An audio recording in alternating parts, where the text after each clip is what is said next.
already changed the oil in the engine and also in the transmission, so I'm done with that. So now what I want to do is fog the engine. So what I did is I took the engine cover off and the air filter off, and I'm also going to clean that. Since it's already off, it's pretty dirty. I'm going to clean that and put it back on when it's done. So I let it run, I let it warm up, and then now I'm going to start it up and spray it in there for about 10 seconds. I'm going to turn it off and it'll be done for the season.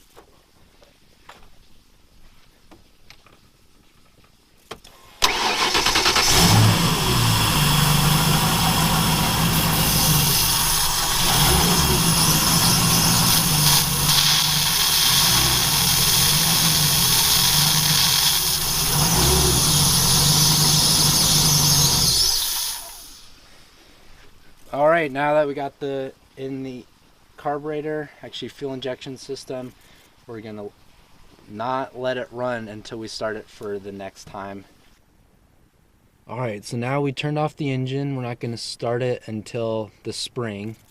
And the reason we put the fog oil into the intake and the cylinders is to help give that extra lubrication in the cylinder so it doesn't start to rust when it sits for 4 or 5 months, because over time that oil that's in it will slide off and it's just gonna be nice smooth piece of aluminum, and rust will start to accumulate over time. So that's why it's important to use the fog oil.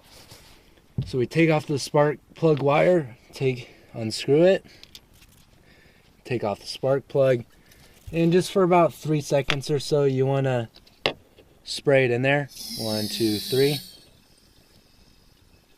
And I also like to hold on to this while I'm spraying in, just in case I do not want it to fall into there. That would be a worst nightmare. So then I screw it back on and do it on 7 more cylinders. Alright, now we're done with the fogging. We want to make sure all the oil is all in the cylinder. So what we do is we want to just crank it over just one time. Now I don't recommend doing that with the ignition and just turning it over really quick and moving it, because what that can do is turn on the electronic fuel injection and squirt gas in it and then just kind of dilute what you just worked on. So I would just do it by hand, just get a ratchet in a socket, and I would just turn it right on the crank, and it's pretty easy. And then just do it one cycle. You don't need to do it a lot of times, and then you're done with that. And so now what we want to do is get all the water out of the engine. So we're going to drain all at the different spots. Alright, the first part is just taking it out right at the exhaust. Now I've got a little bucket, try to catch as much water as possible. This thing fits like perfectly under there.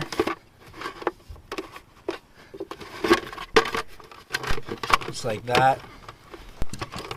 Get it loose enough so you can put the bucket under there.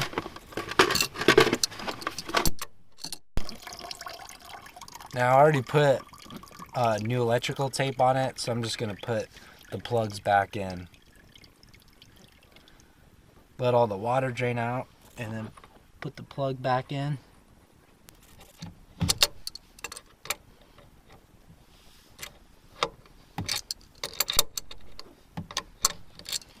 And then tighten it up all the way and do the other side.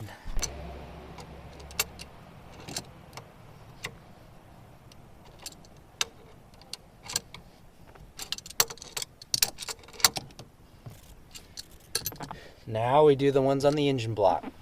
Alright, so the one on the left side of the boat, the port side, is right here. It's a brass bolt. It's pretty easy to pick out.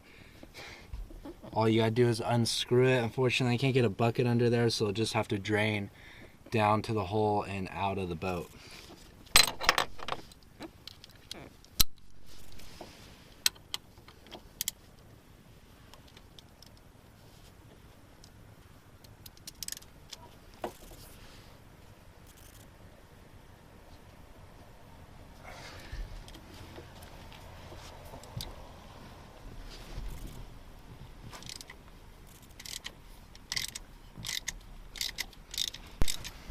Let me show you this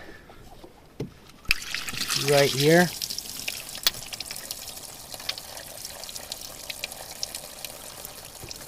So unscrew it, you can see the water starting to fall out. Now that is a very important bolt because that is where the heater core is, and that is usually where the water will freeze and break your engine. So definitely take out that bolt, and as you can see, there is plenty of water in there.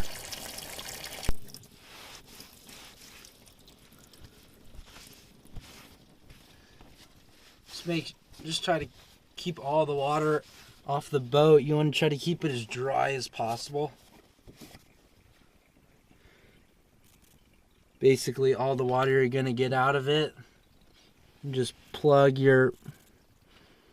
Some people like to leave their plugs out, but personally I put them back in because I'm going to put the antifreeze in the boat, and I don't want it to just drain right out when I'm putting it in.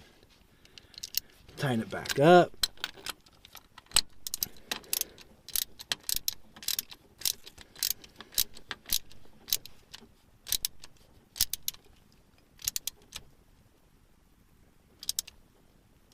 And now we want to go on the other side. Alright, now we're back on the starboard side, and we want to take this one out right here.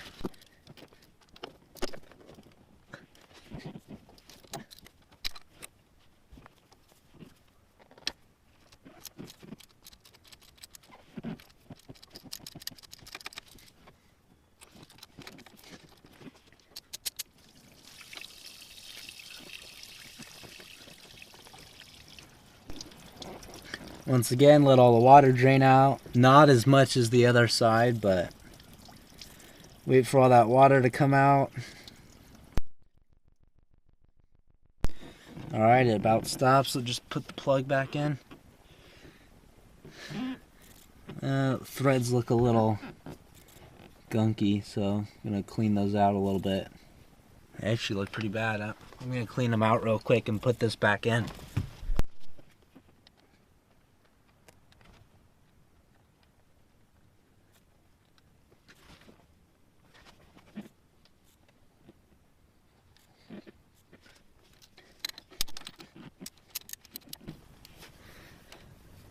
This one's a little bit tighter, so it's taking a little bit more time to get on.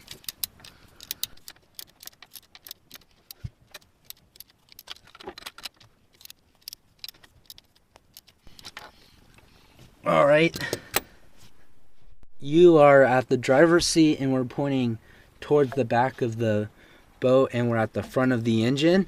And right now there's this little spot where this little U pipe right here, and at the bottom you can see the brass bolt.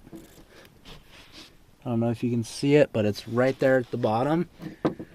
And you want to take that one out because the water is just going to sit at the bottom there and freeze up and could crack this bolt and spots around it. So you just want to take all the water out of this spot right here.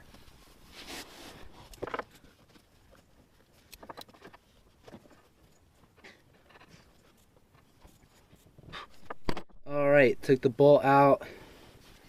Should put some new electrical tape, or sorry, plumber's tape on here.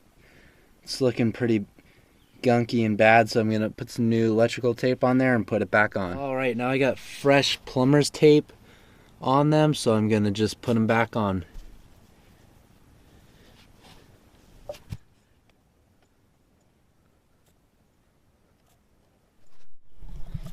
The last one is on the transmission cooler. You can see it, it's that black knob right there. We need to take that one out so the transmission cooler doesn't freeze. Pretty dang tight in there.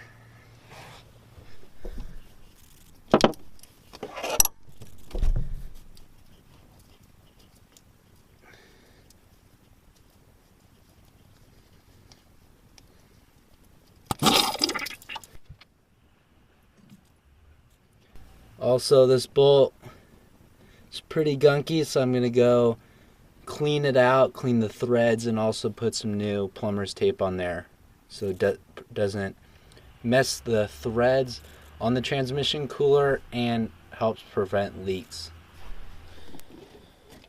You also want to unscrew the strainer clean the strainer out, clean the container, the bowl out, and wash it out and make sure it's completely dry. Clean the inside, make sure it's dry. We want to get the boat as dry as possible.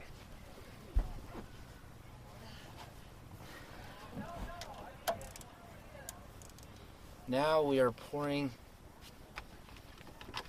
the pink RV antifreeze inside the engine. Now there's a few reasons I like to use this just as an extra precaution after draining the water. Some people just drain the water and leave it. I like to put it in there, just make sure, you know, nothing is gonna freeze, but also because of rust, the antifreeze just slows down the amount of rust that will occur inside the engine, because if it's just water sitting there, rust will occur. So that's another thing I like to do. It's just an added safety. So I don't want to start the engine and suck water into it, because that would ruin what we first started with fogging the engine. So what I like to do is just pour it, and it just goes into the heater core and into the exhaust, and then you should be good to go after this. And I also like to make sure this isn't cold. I put it in my house, make sure it's room temperature, because, you know, some people say that your temperature gauge will close and then it'll just bypass inside the engine and the antifreeze won't go in the engine. So I just like to take that extra precaution. So just pour it in there nice and easy.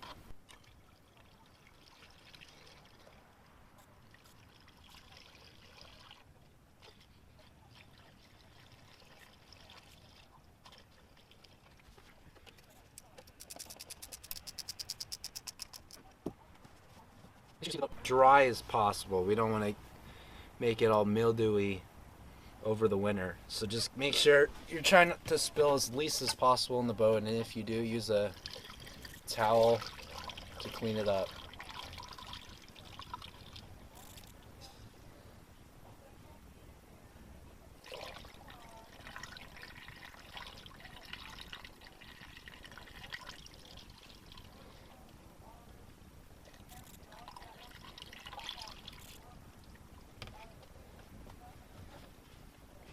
Just want to show you a great example of rust occurring inside those pipelines. Right inside here, that's where the impeller is. The water goes this way, and you can see there's a nice coating of rust in there. So if you leave the water in there for the whole winter, it's just going to keep creating rust. So what the antifreeze does is significantly slows down the rust from occurring. It still occurs, but it just slows it down. So that's why I like to do it.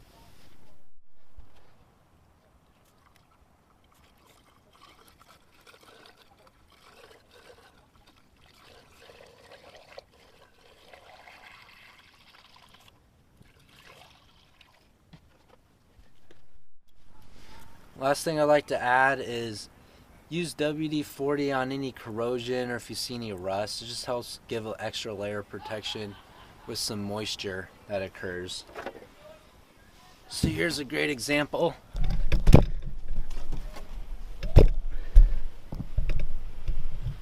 Right there we got some nice corrosion going on, just kind of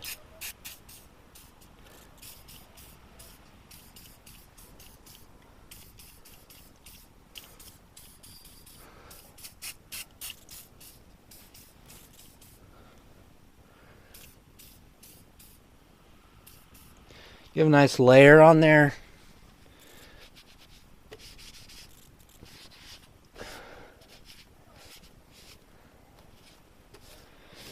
And just any other nooks and crannies that you find a little bit of rust going on. Just nice to protect it before the winter. Alright, so we fogged the cylinders, we took out the cold water, put in antifreeze, and now I'm going to put the strainer back in, clean the spark arrestor, put that back on, try to get everything that's kind of wet on the bottom of the hole, everything, try to dry it all up as much as possible, and then all I need to do is just clean the boat, and then I'll be good to go for the winter.